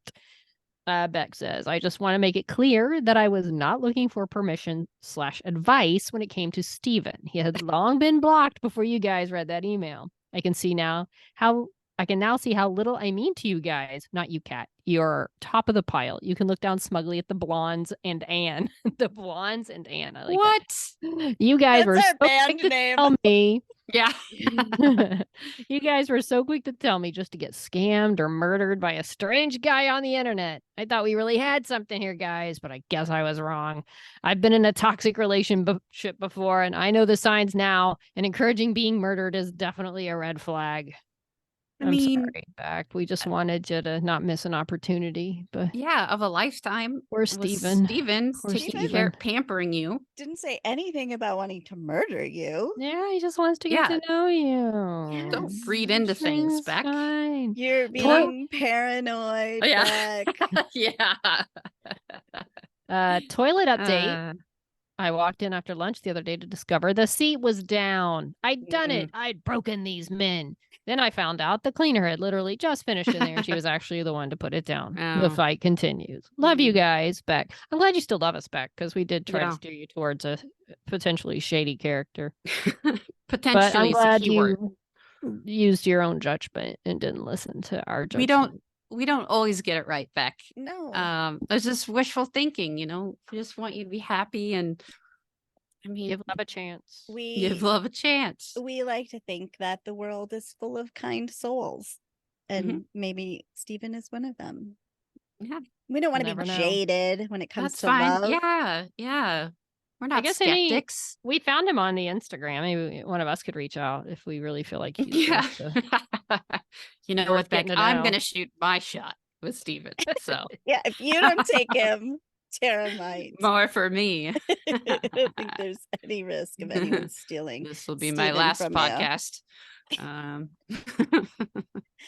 Well, I have a email from Mish. It starts out, let's see, is there a subject? There's a subject here. Yep, Nerd Swirls is the perfect name for my tattoo. Thank you. Mhm. Nerd Swirls. My condolences to Kat on the loss of her mother. She must have been a grand lady indeed to have gifted us with such a fine captain. And Aw. thanks to Anne for wrangling Wendy and Tara in her stead, because Rude. clearly, if they were left to their own devices, none of us would have any idea what was going on. Particularly not those of us whose bolstered confidence at identifying people by their voice has just been exposed as folly in spectacular fashion. Mish, Oh, you're no. just as bad as AK with these fancy worded emails. My gosh. Just a few quick things. Thing the first, I also saw the tweet you were talking about last week about how Strange New Worlds giving Captain Patel a first name meant that she was about to die. I have to assume, sidebar, I am so bad at reading out loud. I have to assume this was just referencing that oh so wonderful trope of reoccurring female characters finally being given a bit of depth simply so their upcoming fridging would have more emotional impact for the audience rather Fridging. Like, than it being any trend in Star Trek about their captains being offed when we learn their name. mhm. I certainly don't remember any such trend in my countless rewatches of TNG and Voyager. I guess I should rewatch them just to confirm. What a shame. Sorry, you're gonna have to go through I that. like that fridging line. I'm going to use that. You know Over it's at the a- hospital. That's what I'm going to No, start it's a saying. phrase, right? Fridging of women. What does that uh, mean? It means it's basically quote women in refrigerators. It was coined, I guess. I'm reading now. It basically refers to women who are Like kept in the injured, kitchen? injured, raped, killed, or depowered. Hey. An event colloquially known as fridging to stimulate productive traits and like a man, like the man's motivated to do this because his woman was abused or Murdered, tortured or yeah. killed or whatever. So they fridge the woman to give the man like motivation. Ugh. Apparently, it's a thing Ugh. to the point where it has its own name. Stephen would Fun. never. Steven. Steven's a feminist. Thing the second, Amazon's excuse for canceling A League of Their Own because of the strikes, saying that production would be so delayed the audience wouldn't care anymore or whatever, is double bullshit because they literally just released Good Omens season 2 after the same 4-year delay they're whining about. We all know why they canceled it. It was too tempting of a twofer, getting to screw over queer fans again while also making an example to the striking writers and actors. Like, oh, you're gone for too long. We're going to take your show away. Right. Knife emoji, knife emoji, knife emoji, knife emoji, knife emoji. Appropriate number of knife emojis. Yeah, I wanted to make sure I got my emojis in this time. Thing the third, since you were wondering, I follow a few writers on Twitter who are current or former members of the WGA board, and they've all been clear that they don't want people to cancel their streaming subscriptions yet. And then they go on to reference David Slack and John Rogers are great follows for strike-related content if you're looking and in general. The logic is something along the lines of, if the companies start losing subscribers right now, then they'll just be like, look, we're losing money. We can't possibly pay you. I think there was also something about cancellations affecting the meager residuals that folks do get for the shows, which still pay them out. But I've forgotten the specifics. At any rate, they said they'd let us know if or when it comes to calling for boycotts. Oh, okay. Good to know. Okay. By the way, I would like to point out that David Slack was a producer writer on Person of Interest. I'm just saying. So I trust him. His Twitter is @Slack2 the future. In case you're wondering. So watch all the shows guilt-free, and meanwhile enjoy the AMPTP continuing to step in every rake. Oops, I lost my email. In every rake they've been left laying around their yachts for some stupid reason. It's become my personal favorite new show of the summer. Thing the fourth, later Gators. Later Gators. Later Gators. Yeah. Yeah, I think things they say like that, like, oh, it's because of the strike. It's because they're gonna use the strike as an excuse to do a lot of things, and then they'll probably blame the writers and the actors for causing the strike instead of their own greed. So just shut up. Just shut up. Make it happen. Stop being jerks. AMPT, ATP, AMPPT, or whatever your name is. LMNOP, QRS. You know who's not a jerk? Oh. AK. And I have an email from them. Oh. I'm going to read it. AK is definitely not a jerk. Definitely Subject, not a jerk. Knights of Snapalot. My lieges, so sorry to hear the Catton's hard news. I imagine I speak for all your loyal subjects who don't yet write in when I say we're all thinking of you and sending love, Cat. And thank you, Anne, for stepping into those shoes with just the exact right amount of funny and not a whisker more. That was a valiant first attempt at reading an email from me. Saluting. Catane. And I love your reading of the emojis. Is that like a face emoji? Side crying emoji, squinty face emoji, side crying laughing emoji, right side up. Super excited to hear Beck has found such a perfect match. Do you see? Beck, here's AK agreeing with us. AK says, Steven sounds just wow, but the gay panic teacher sounds pretty perfect. Okay, yeah, I guess, yeah, that teacher sounds wonderful for you, Beck. So we, with whoever you choose, you have options. Yeah, you have options. Yeah. Okay, AK continues. Delighted to hear we have an official fictioneer now in the form of Sir Mish. Silent Gavel Warhammer. Smiley face emoji, squinty smiley face emoji, sideways laughing crying emoji, and right side up laughing crying emoji. The best is Tara's face when Tara reads the emojis, because Tara tries to make her face look like the emoji. It's helpful to me. Any chance we could get a peek at that ink, Mish? Sounds hardcore nerd, and I love it. Everyone wants to punch Eddie for the first half of Deadlock. Played to perfection. Smiley face emoji. And that's true. I'm glad I'm not the only one. Welcome, Sir Amanda of pondering face emoji. Where? To the ranks and to the table. Your choice of weapon is most excellent. And they use to call those bopper stick things poogle sticks. Oh, yeah. That The makes ones they sense. used on gladiators over here. Always wanted to try them. Shoulder shrug emoji. I salute your bold choice. What a curious ragtag army we make. Smiley face emoji. I loved Wendy's summing up of the bits you've missed. Hilarious. A trilogy of Warrior Nun universe motion pictures. I guess it could be animated, and it could be different characters. Could be anything, but it's something, and something is more than nothing. So it's a win, whatever happens. Fans to the rescue. Major bummer about A League of Their Own, though. I really enjoyed that show. Man, I'm knackered. Absolute kicker of a week. Sir Max is being a most heroic knight, though. Small but mighty. Cheers, queers, Sir AK. No emojis at the end there. So I don't know how you to should feel. read all of AK's emails now just to do the emojis. Wendy, I don't know which one of you does like the Photoshoppy stuff. But one of you needs to go through and find all of Tara's emojis when you did shoulder shrug emoji, and then you did winky face emoji. Oh, that's hilarious. And then put the emoji next to the screenshot of Tara's.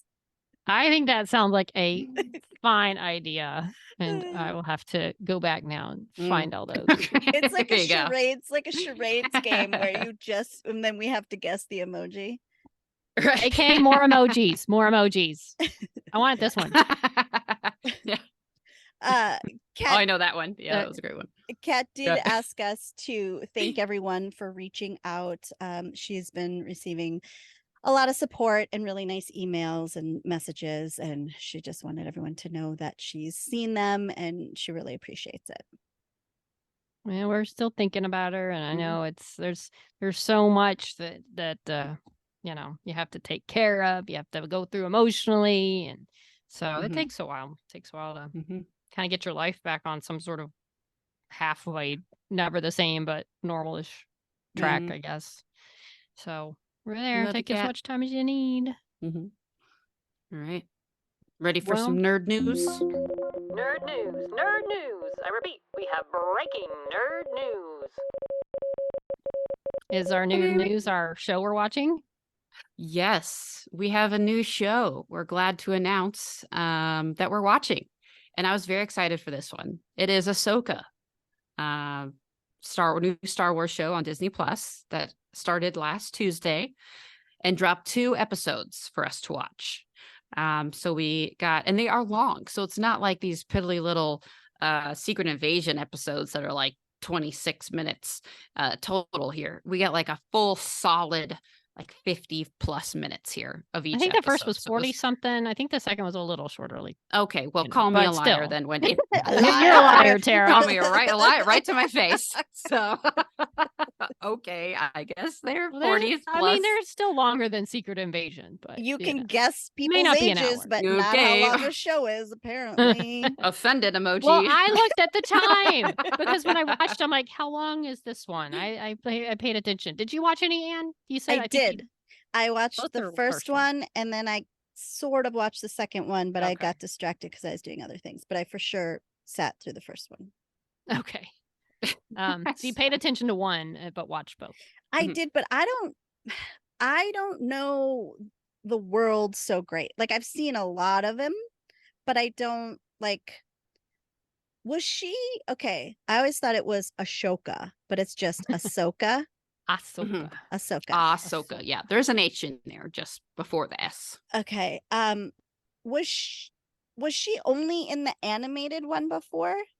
Till now, yes. Okay. Until like Mandalorian came Yeah, out. well, That till was her then, first live yes. action. And then she was in a couple of those, and then one of Boba Fett, I think. So those, just so recently. she started in Clone Wars as like a young Padawan to Anakin Skywalker. And then she was in Rebels, and then she showed up in 2 episodes. Well, one Mandalorian and one Boba Fett. Okay. Mhm. Are you getting gay vibes? I'm getting some big gay vibes from this show. Yeah. Oh yeah, me too. And I looked, and it says that she's I don't know if it's like a full just out there thing, but bisexual. And that it's Where like a is that canon from? thing. I looked it up because I got the same thing. I searched Ahsoka gay, and I got all these things that she's bisexual. Really? It's just like a known thing, In the show or in like her character. okay. Like I don't know if they're going to do anything about it here, but because her and oh my god, The captain, the green one, yes, big energy. major. Like their oh, first yeah. meeting, I was like, wait, am What's I this just history? projecting? I feel some tension here. Yeah. Yeah. Mm-hmm. Yep. So And even with Sabine, little bit, mhm, mhm. mhm. But definitely with I wish I could remember all their character names. I With probably the should look that captain, information mhm. up. Well, Yes. I've been, like I said, very immersed in Ahsoka world for the last couple days. So the captain is Hera Syndulla. Sabine Wren is the like shorter, well, eventually shorter haired. Right. The other one who's like Mandalorian, who's a little has sort of a strained relationship with Ahsoka. But they were all from the show Rebels, which now I am now to season 2 of Rebels. I just start like 3 episodes in. I'm going to keep watching it because frankly, it's really good. And I know Is the that one characters. animated? Yes. Okay. It came after the Clone Wars. So the Rebels is basically after the films, after Revenge of the Sith. Whereas Ahsoka is now after Return of the Jedi. So yeah. So I totally lost my train of thought. But anyway, so Rebels, it's Dave Filoni. Look, I'm a Star Wars fan since birth, except for it wasn't out yet. I just didn't know it. So I thought you know a lot about Star Wars. But then there's all the video games, there's the animated series, there's so many other the comics, the books. And Dave Filoni, I feel like, knows more than anyone about Star Wars because he's been a lover of the films, of the world. He's created his own world. He did Clone Wars. He did Rebels. He created Ahsoka. That's his baby. And he's doing this show.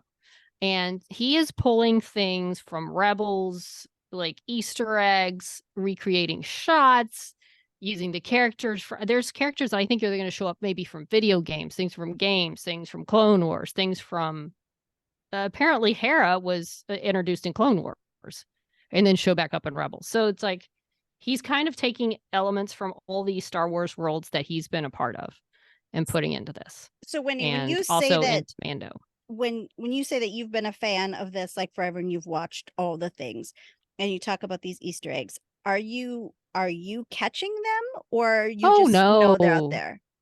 So you're not at all. like I've heard of some of the things. I've read, so I've not watched all of Rebels. I've not played all the games. I've not read. I mean, most of the books were uncanonized by Disney or Lucasfilm or whoever when they started doing the prequels or the sequels because they didn't want to be tied down to anything the books did.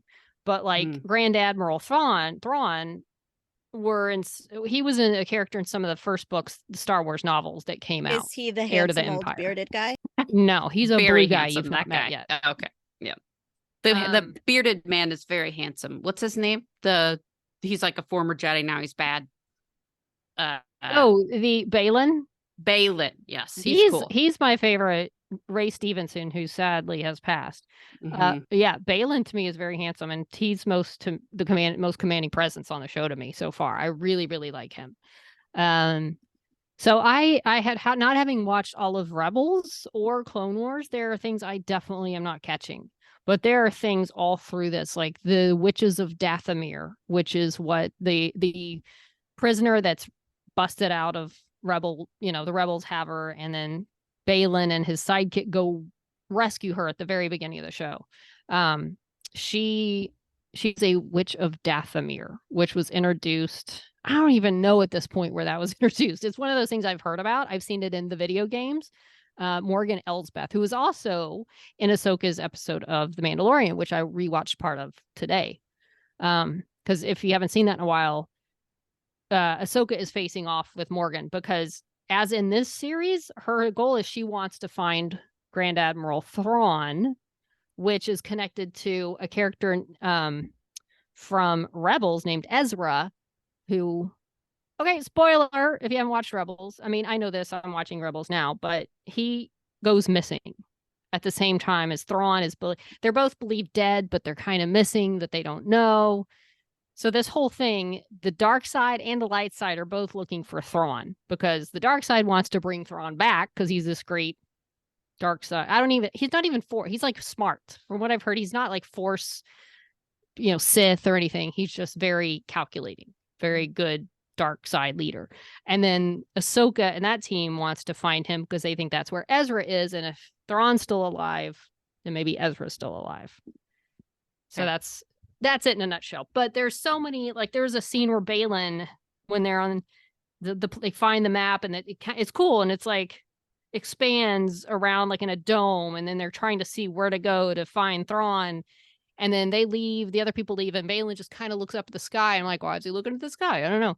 And someone pointed out there's this thing called a purgle, or maybe it's a purgle, I don't know. It's like this whale-looking force-sensitive creature that swims up in the clouds in the sky, but it's very subtle, and you don't see it unless look for it. Like random little things like that. So, Wow.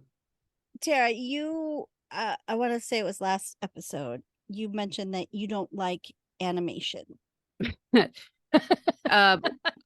I really don't like puppets, but I don't watch a lot of animation. I'm not going to be like, it's the worst thing. Okay. More of like puppet shows. Okay. So that being Yeah. said, have you watched Rebels and what's the other one? No.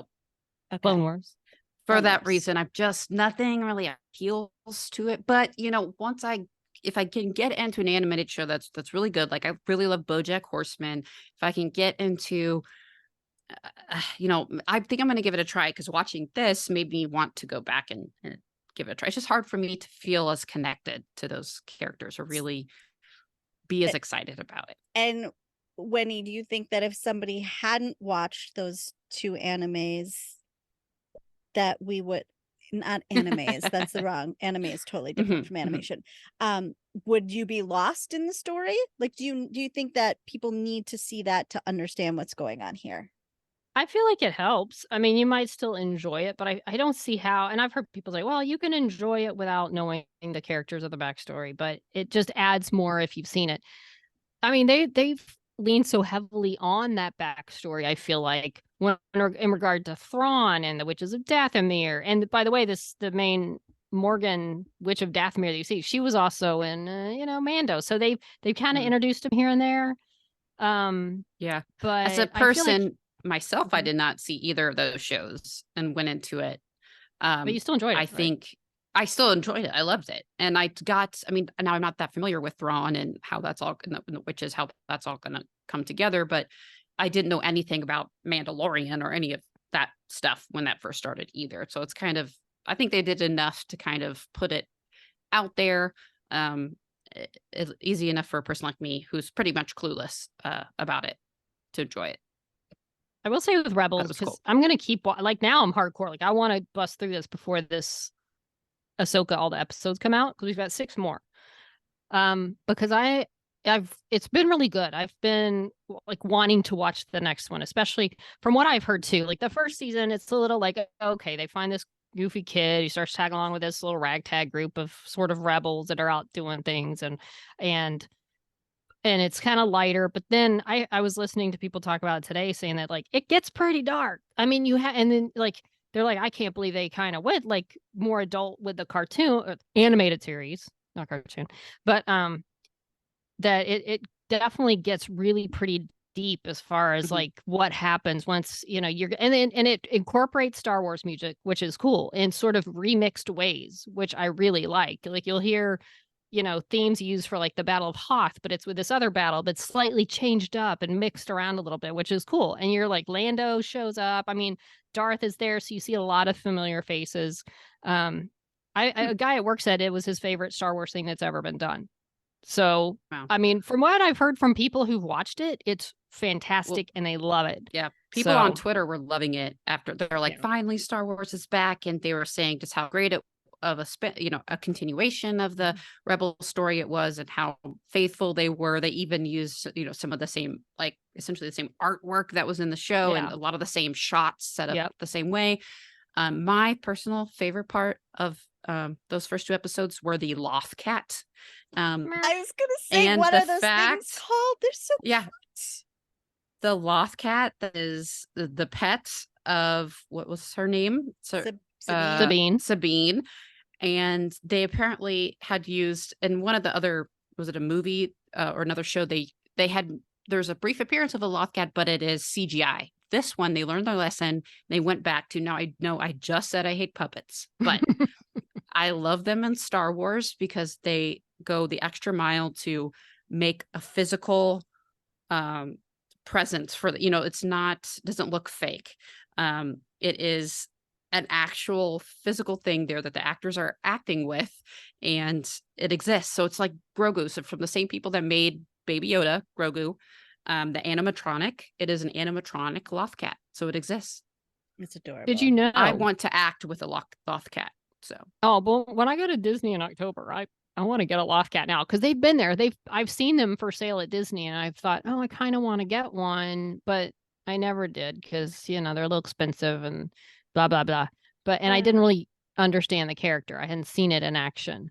But did you know that the Loth cat is part of the overall species name is the Tuca, and it was named after one of Dave Filoni's cats who'd passed away named Took. So that's why he put Loth cats or Tucas into Star Wars. It was like a tribute to his kitty. Now, Tara, can you check that website and just see, does the Loth cat die? Is there a does the Loth cat die website? There so was far, not a no. check, but I'm worried overall. I don't know if she brought the Loth cat at the end. Who's babysitting the Loth cat while she's gone? There was a great amount of concern about that on Twitter. Did she get a pet sitter? Did she take it with her? Oh, I'm sure it's at like kitty Loth cat daycare. Boarding, maybe boarding. And sometimes cats are like where you can just like fill up the bowl of like really heaping if you're just going to be gone like a day. I think she's going to be gone a while. She wants to live at the palace, Maybe she dropped her off over there. I have a question also. Was there a C-3PO in that? And he was a different color of the protocol droid. They're protocol droids, I guess. Okay. I don't know, but that's the same kind of droid, but they are different colors. Which is cool. But it's not C-3PO. But it's not No. Okay. No. Although I wouldn't surprise. I mean, C-3PO's around forever, so you never know if C-3PO could show up. Yeah. They'll make a point. They'll make it known that it's C-3PO. C-3PO shows up. It'll be obvious. I call those ones the smarty pants droids because they're all always walking around doing something smart. Smarty pants saying droids. Something smart. Well, I like it when they were in Corellia trying to get information from that guy who's not being honest, and the droid's like, "Oh, I saw one of those droids just the other day." And it was our thing. It's like they're very honest droid, I guess. Also, I'm curious if you think this, Tara, but like there are times when the way my eyes are freaking out because it seems like it's animated. Sometimes like I don't know what it's called, the film or whatever, like it looks like the scene is like partially animated. I thought that too. I'm like, are my eyes broken? Like it's probably purposeful, but I'm like, what is happening here? Yeah. There were shots were there too. Any... Well, yeah, because having just watched as much of Rebels as I have, there were definitely shots because a lot of Rebels takes place on Lothal, which is where Sabine was living and up in this transmission tower that Ezra lived in, and now she's living there. So there were shots on Lothal. There were shots when she gets her Mandalorian helmet back out at the end that to me, like it, and I don't know if it's just the lighting, the coloring, the way it was shot, it does look a little animated. And I think maybe they're just trying to make it look, it's almost like they're trying to do a sort of live action Rebels, and some of the looks, the coloring, just the way it's presented. So yeah, because I mean, this whole show, I mean, he's responsible for that. And this is sort of like his Rebels extension with the characters and the story and the look, I guess, to an extent. And it does have sort of a lighter, brighter, cartoonish looking, it's not Andor, it's got a different look to it. Graphic novel. Yeah. And I think that's got to be, because look, there are, as much as I do like it and I like the characters and I'm really curious because I watched it twice now. I wanted to watch it again to see what I thought on a second viewing because I was very tired the first time I watched it. There are still scenes where I think, and I saw other people on Twitter criticizing the editing or the direction or the just, there were scenes, and I still look back and I'm like, no, that's just, it feels wrong. It feels like, look, I've never edited a real TV show, but I have. And Tara, there are scenes that I've watched where you and I know would be like, wait, that's too long. We got to cut that. Why are we leaving shots so long? And most of it's like dialogue scenes. And just the weird way, like, why is it holding on this? Why aren't we seeing this? Like, this is a big moment where Sabine's like, I'm ready. And it's like, it's this wide thing. It's like, this is a big moment where she's like, I'm ready. Or just a scene where Ahsoka's talking and she's gesturing, and it's like this weird wide shot that nothing is, it just feels off enough that literally people on Twitter was like, the editing is crappy. Like, there's weird editing, or is it the direction? And so to the point where, like, I looked on IMDb at, the director's Dave Filoni. He's done a ton of Mandalorian, but whatever he's all directed. And it's been great. This is the first show that I thought just parts of it felt off, felt weird. And I looked at the editors. They've done a ton of things. They've done episodes of Mandalorian. One have done Mr. Robot episodes. One of them edited Up in the Air, that movie with George Clooney back in the day. These are like people who know what they're doing. So I'm like, what is it? Did they not? I mean, as Taryn too, you and I know, putting things together, like maybe there's a time you want to be able to cut away to something else, or you want to do something different. You just, but you didn't get the coverage. Right. But it's hard to believe on a show like this that they wouldn't, or that they couldn't get it if they thought it needs it. So it's like, is this like a choice? Some of these, the way they lingered on like long drawn out pauses, I don't know. You think it's almost like a choice of the pacing that will come back later? I don't know. Because I mean, even just things like, like having a moment where they're thinking and then they're thinking again, or it's just like taking its sweet time with stuff, or like you stay on this person's face, even though this, and which again, it's not like you have to cut to the person talking. There's way, but it just, when you're watching it and you're noticing like this feels wrong, like it feels off, and it feels like, and people commented about the acting, and I don't even think it's the acting. It's like, you can make or break sometimes the way people are acting by how you edit it. If you leave them on there too long and they're just like, okay, well, I made this expression because the camera, but you didn't have to let the shot go that far. Or I don't know. It's just, there were just some scenes in there that I thought it felt very awkwardly edited. And just, you look at the people involved and I think, well, maybe it needed sound. Maybe the sound was weird. There was no sound. So it just was this awkward silence and these gaps. And I was like, no, the sound guy did Guardians of the Galaxy 3. Like these are professional people who've done this for various shows for a long time. And it's just, so I don't know. I don't know if it was some kind of choices they were making. But and this is funny that you're mentioning that, because as I was just looking up Ahsoka stuff, I saw a couple articles that really liked the pacing. And then I had to go back to this when I was looking at that. The title is Ahsoka Knows What Star Wars Fans Really Want, Dramatic Pauses. Oh, really? They specifically noted that they enjoyed this dramatic pauses, and that maybe that was something that people had also been saying, that other things felt too rushed, like it didn't have time to like have it. But I do understand those like wide shots, they're not really going close up on those moments that are more meaningful. I'm not against pauses, because I went back and watched the Mandalorian episode where Ahsoka showed up, and it was the same. There were some like, because her character, now I don't think she was like this the whole time, like in Rebels or even definitely not Clone Wars when she was younger, but Rosario Dawson does have a very calm, like for a lot of the delivery, a calm, relaxed tone, not the whole time, but there's a lot of in the conversation where it's very low key. And it was that way in Mandalorian. And then some of the scenes with Grogu, there were some pauses. It was a little slower, but that was part of like, that was a break from your normal Mandalorian, and it worked and it was fine. Like I feel like even if there were pauses, it made sense that you're pausing a moment here or there, which I think you can have that. It's just when you're noticing it, if you notice the editing, something's off. If you're looking at that saying, and like people talk, and some people refer to this as like kind of a slow start, but then it's going to ramp up. It's like they said that about Andor, but I feel like they're slow in that there's no big action yet, or they're just talking, but the actual feel of the episode isn't like, it's certain scenes just kind of drag because they're edited weird. And this one, I hadn't had that like feeling watching a Star Wars show till this one, where I was like, it's just odd choices or odd pauses where I don't, it just didn't feel right. But I don't know. I'm not the editor. I mean, it's not, and they can't even blame the editor. Someone else has the final say on this.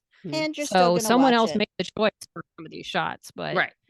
and I'm still going to totally watch it. And there was a lot I really, really liked, and the action sequences I liked. And I loved seeing, even from my brief time in Rebels, seeing Chopper, the droid with the little arms in his head. He was Yeah, fun. all the little Easter eggs that I'm going to have fun watching Rebels and catching some of these things people have already pointed out. Yeah. And I'm just looking up some of the stuff about the Ahsoka bisexual thing. And I'm reading this on Reddit here about some fanboy that was complaining that for a few years ago, that they better not make Ahsoka gay in the live action. And, they better make her screw gay. with our prequels. Yeah. Anyway, so then there's several responses that say, here's one that says, from the reliable source Yuri Succubus 69, who said Lucasfilm has confirmed Ahsoka has always been bisexual, which is why in the Clone Wars they included hints about her being bisexual in the scenes of Ahsoka and Barriss Offee, Luminara's Padawan. Thus, it was not a change to her character. It was always there. You just need to pay close enough attention to see it, but Ahsoka Tano's bisexuality was always there. And there's a reply from Sensitive Ice 9967 that says, guys, back off Ahsoka. She's always been bi. How could you not see it if you are homophobes? Who freaking cares what happens in the show? It just says she has always, it has been in her story thus far. So there are multiple people here that, have said it has been part of the story. So I'm just saying. Can you also Google if she gets it on with that captain later? I'm going to say no. I don't feel like I'm going to feel like, queer baited or whatever after, if she doesn't, but I'm just saying there was definitely I'm rooting for a certain vibe there. Yeah. I mean, even if I just love my roommate, we were watching, I was like, I love, okay, what was her name again? The captain, Hera Syndulla. Hera. What a cool name, first of all. So she's green. And she's played by the girl who played the Huntress in the Harley Quinn movie. And also the wife Birds of Prey. Wife of Ewan McGregor. Yeah, yes. So some Star Wars connections there. But anyway, I was like, I love her. She's got, they're not really tentacles. What are her head hair tentacles? thing? I don't know. Tentacles. But anyway, she has like a cool Amelia Earhart like hat on that goes over them with like the little flight goggles.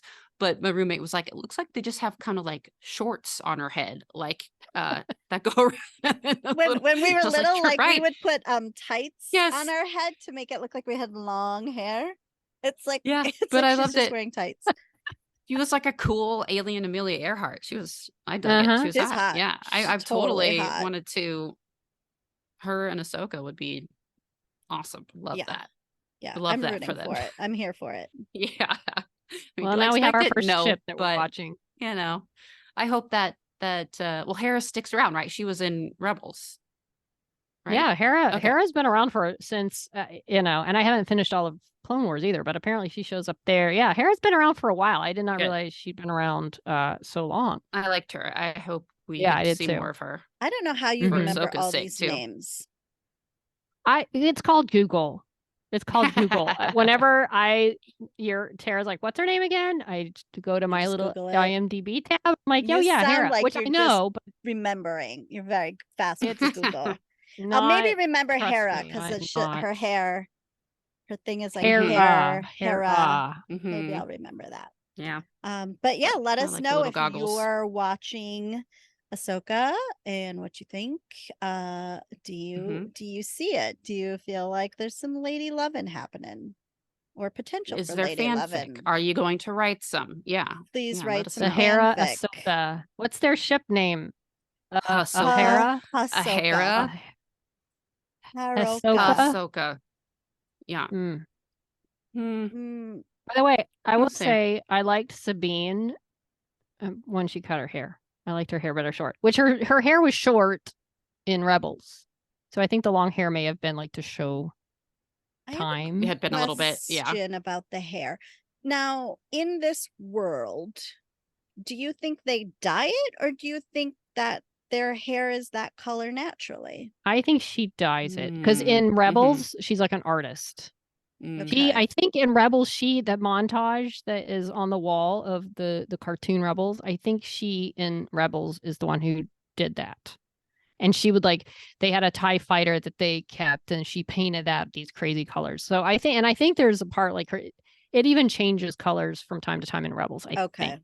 So I think it's just she's just a kind of artsy Mandalorian rebel kind of gal and wants to change her hair up from time to time. Seems like they have such a busy lifestyle and that when do they find time for self-care to just do their hair like that? And her hair was beautiful, but those two colors to get it like that takes some major, some bleaching and then coloring. And then that's a lot of touch up. How do you she's had maintain a lot that of when you're time out on her the road, hands lately. I mean, what's she been doing? And is she doing it herself or is she going to a salon? I have questions. Yeah. I mean, the rest of it's really, totally believable, but I'm really afraid her roots hair. are going to start showing soon. So yeah. Hope she brought some hair dye. I thought she thought ahead. Yeah. She's going to put that Mando helmet on. It'll be fine. True. Maybe the helmet has some sort of hair dye capacity. It's very fancy, the Mando outfit. Yeah. So I like how this was in existence before, we got the show Mandalorian. I mean, because she had this different color Mandalorian outfit on in Rebels. But then Mandalorian, all we knew before this was Boba Fett. And also Mandalorian came out. I was like, all right, he's got his armor. And then this last season of Mandalorian, he had all sorts of Mandalorian armors and colors in this. So I guess Rebels was kind of ahead of its time with the Mandalorian armor. Did she just cut it so it'd go in the helmet better?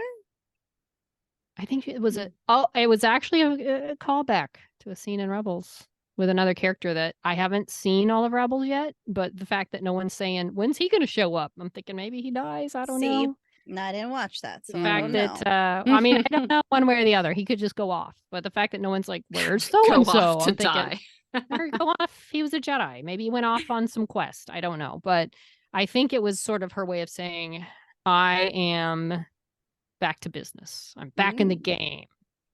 I'm ready to go off and be a rebel again and train with Ahsoka, which is interesting. They refer a lot to it sounded like Ahsoka was going to train Sabine. Maybe she had some Jedi, a little Force sensitivity. By the way, there was a lot of things that Ahsoka did in this episode that were very subtle, where she's kind of listening, she's feeling, she's hearing a lot of those, she's using the Force in ways that you didn't really see the Jedi do in the films or other shows. But it's a video game, the character, because you need to be able to do things as a character. You can kind of see the past with the Force, or that's helpful. Sense things. Yeah. So she's been doing a lot of that when she's kind of kind of listening. Can you eavesdrop? I don't know if you can eavesdrop, probably. But so they kind of make it seem like there was this Padawan master relationship. She was going to train Sabine, but it went bad. But I was listening to people talk about Rebels. Yeah. And said, well, we never really saw any of that. So I don't know.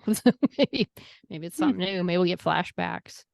Well, hopefully we didn't just spoil the whole first 2 episodes for people. Well, spoiler alert. No, they're out there. It's not like it's the finale. Right. No. Right. Wait, how can people communicate with us if they want to talk about the show or leave an email? Well, they can go to the Twitter, the Twitter X, at Snot Podcast with 1D. Or Facebook and Instagram at She Nerds Out Podcast. And if they want to be all old-fashioned and send snail mail, they can do that to Snop, P.O. Box 6732, Burbank, California, 91510. Or email us at shenerdzOut@gmail.com. So many options. Or buy us beers. Buy us some beers. Yeah, go to our we'll never website. Turn that down. shenerdzOut.com. All right, Anne, thanks for stepping in again. Anytime. It's always good to have you on board.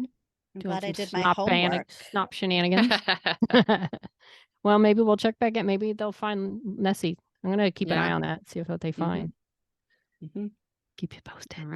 All right, kids. Well, until next time, we'll see you when we see ya. She nerds out. She nerds out. We're girls that like dirty things. Dirty things. There's Nessie. There she is. Nessie come home?